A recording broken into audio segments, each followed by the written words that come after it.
बैठक लेने आया था और अयोध्या से जब चला तो इतना खुश था कि आज बनारस चल रहे हैं, वहां कुछ बहुत बड़ा होने वाला है। लेकिन समीक्षा बैठक में जैसे कहा, ये जलसा है आपका, ये संख्या जो आपकी दिख रही है ये बहुत ही अंदर से उत्साहित और प्रेरित कर रही है। लेकिन सवाल यहाँ बहुत बड़ा खड़ा होता है। समीक्षा मतलब परीक्षा। हमने बहुत तैयारी किया और तैयारी करने के बाद एक डेट निश्चित हुई और उसमें मैं परीक्षा देने गया और लेकिन रिजल्ट जब आया तो हम बहुत नीचे वाले पायदान पे खड़े थे। तो आज इस रोहनिया विधानसभा की स्थिति वही है कि अंक गणित में हम फेल हो गए हैं। लेकिन आप लोग जिस ताकत के साथ, जिस संख्या के साथ यहाँ मौजूद हैं, आप चाहें तो रोहनिया विधानसभा को 30 दिन के अंदर नए तरीके से खड़ा कर सकते हैं। ये आपके अंदर जज्बा है।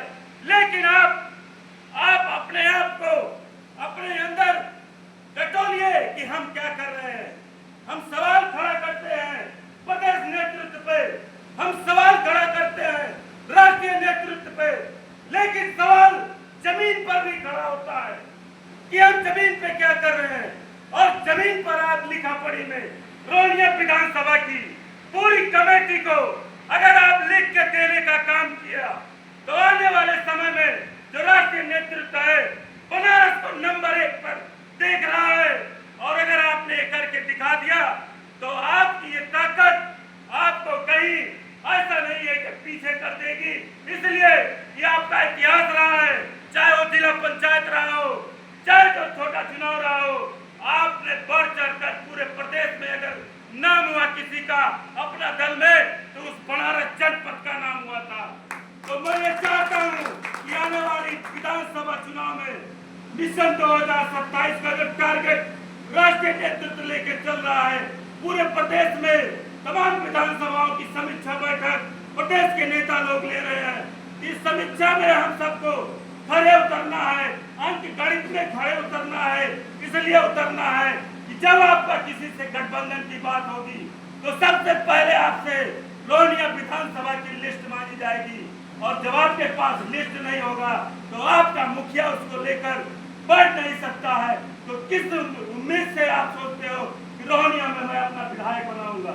इसलिए इस निवेदन के साथ आप लोगों से यह कहकर जा रहा हूं कि आने वाले समय में 30 दिन, 60 दिन, 2 महीना, 3 महीना जो भी लगे, आप अपने स्वेच्छा से अपने कामों को करते हुए, क्योंकि अपना काम प्राथमिकता के तौर पे करिए, इसलिए करिए कि उससे आपका परिवार चलता है। और उसके बाद समय निकालिए।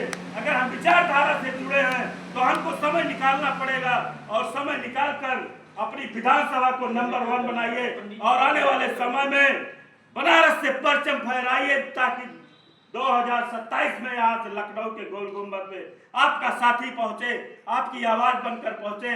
इसी उम्मीद के साथ यहाँ से जा रहे हैं।